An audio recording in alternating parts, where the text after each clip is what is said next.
Time for the 49ers Rush Podcast.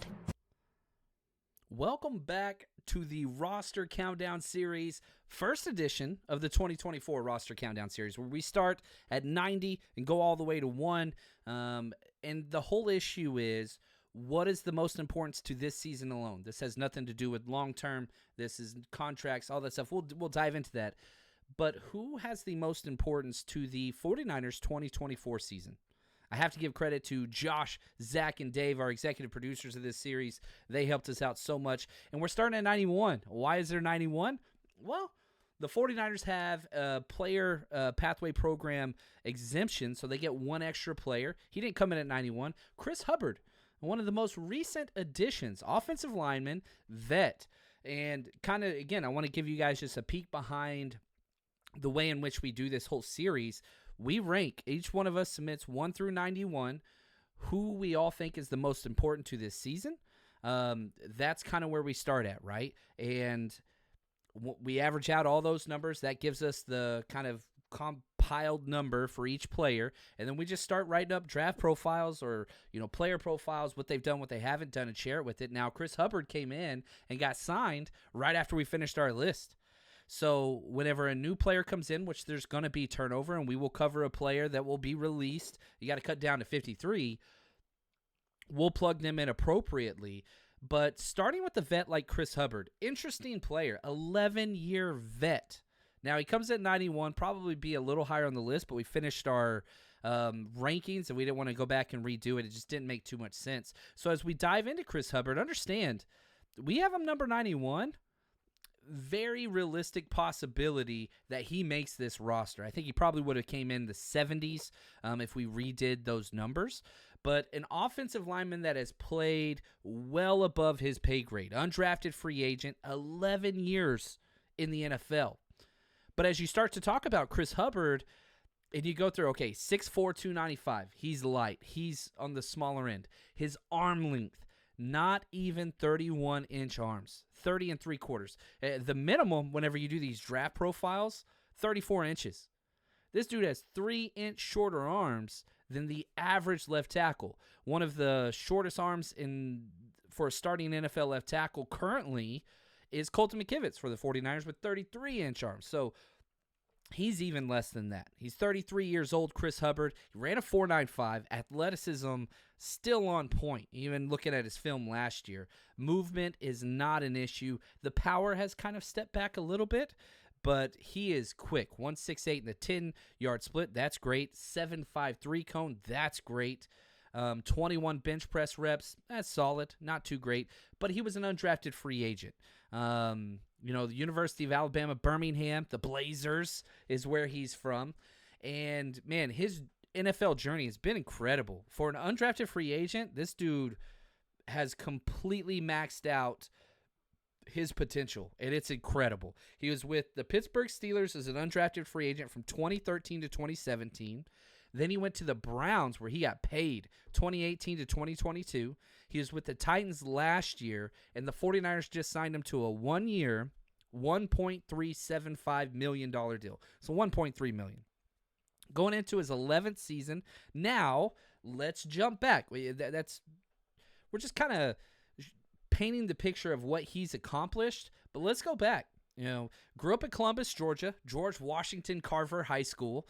Eventually went on to graduate with UAB with a communications management degree, and he was a 2-star recruit coming out of high school.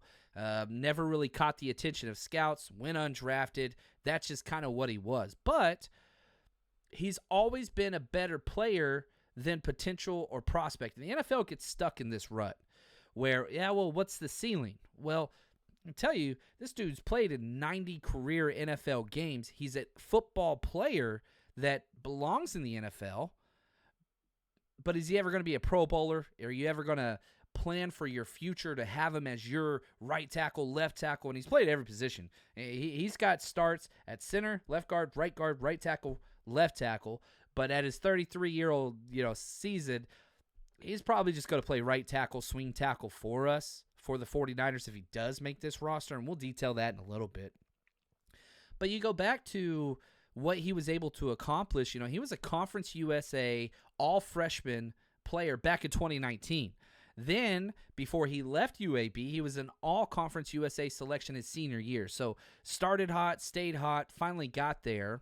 Even if you go back to his time in Georgia as high school, won the 2007 3A state championship, was, all-city team in high school, all these different things. He had 77 pancake blocks his senior year, which is impressive. Now, probably the height of his career, Chris Hubbard's, was with the Browns in 2018. He got a 5-year, $37.5 million contract. Didn't live up to it at all. But you can kind of see, like, the NFL sees Chris Hubbard as an NFL lineman. There's just been problems with health, and there's problem with the top end. He just doesn't really have that. They do have a son. His name's Creed Eason. What's up? Married to Tamara Hubbard. I hope I pronounced her name correctly.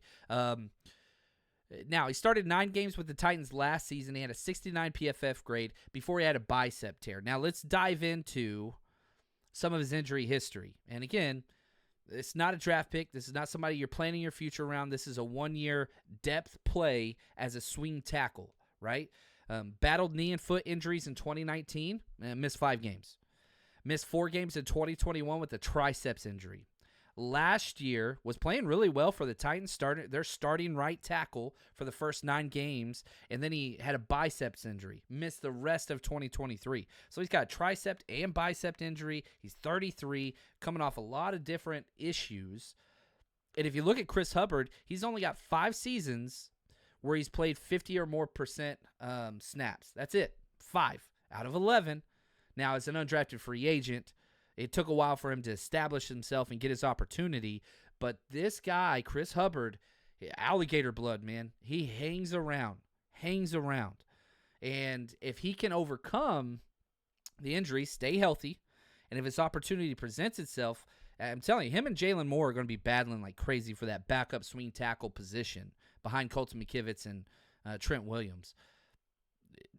Very possible that Chris Hubbard could be a better player right now for the 49ers than Colton McKivitz. I don't think he's going to get that opportunity to compete or show that. He's got to be the backup. And the path for victory for Chris Hubbard is, and you hate this, but an injury takes place. He gets shoved into the lineup, very similar to like what happened with John Feliciano, and then he just shows, you can't take me out of the lineup, I'm playing too good.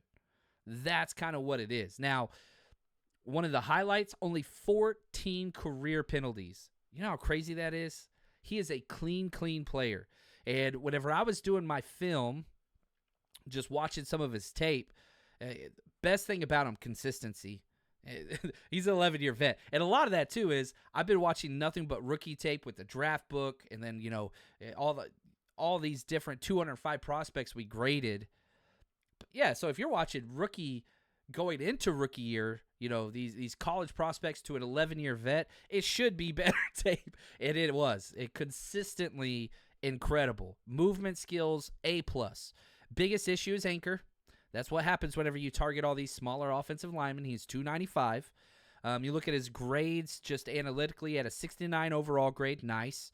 67.8 pass block grade last year and a 64.1 run block grade last year. Now, he played for the Titans, and it wasn't the best fit. I think he's much better zone fit than a power fit. Maybe younger, he had a little bit more oomph and push, but he still gets movement in those combo blocks. You see it on tape consistently, but clean, consistent dropbacks, always high IQ. It just screams on tape in the run game, whether it's pass-off combo blocks, whether it's going against stunts with defensive linemen, in and out and passing off blocks. He is always doing what he should do. The arm length and the lack of weight, that's kind of the issue. That's about it. But he's a zone fit, and, his power may have dipped a little bit. His mobility and reach blocks, outside zone, all those things, still there. So, one of my favorite things to do, and I don't know if this is a positive or negative, but it's just fascinating seeing what some of these people can accomplish, right? And so, whenever you look at Chris Hubbard and his career earnings as an undrafted free agent, he's made $29.8 million in his career. Freaking salute to you, Chris. Incredible. And I hope you get every single penny with the Niners, that $1.3 million add on top of that. Because this is a guy who has started 58 games in the NFL. 94 games played in, over 4,000 snaps in his career, 4,062. Like I said, he's played everywhere that you can play on the offensive line, all 5 spots. I don't think that he will play anywhere besides tackle for the 49ers. The depth at guard is unbelievable. That competition is going to be crazy. The depth at tackle, that's going to be pretty cutthroat. And I don't think there's room to keep 4 tackles. There's room to keep 3. Jalen Moore versus Chris Hubbard, that's where it's going to be. So he's got a long shot. He's got to beat, that out first, and they kind of see what happens. But, there's not really a lot more competition besides Jalen Moore and Chris Hubbard. You didn't bring in, you didn't really draft a tackle. You drafted 2 guards. You didn't even bring in an undrafted free agent tackle. You brought in Bryson Mays. Maybe he could do some of that, but I think guard's kind of his best spot too. We'll talk about him later in this. But, okay, Bryson Mays, maybe, and then Jalen Moore. We'll see what happens. So I'm excited to have Chris Hubbard, and, man, this is going to be a lot of fun. Number 91 is down, 90 to go for the 2024, 49ers countdown. Let's go.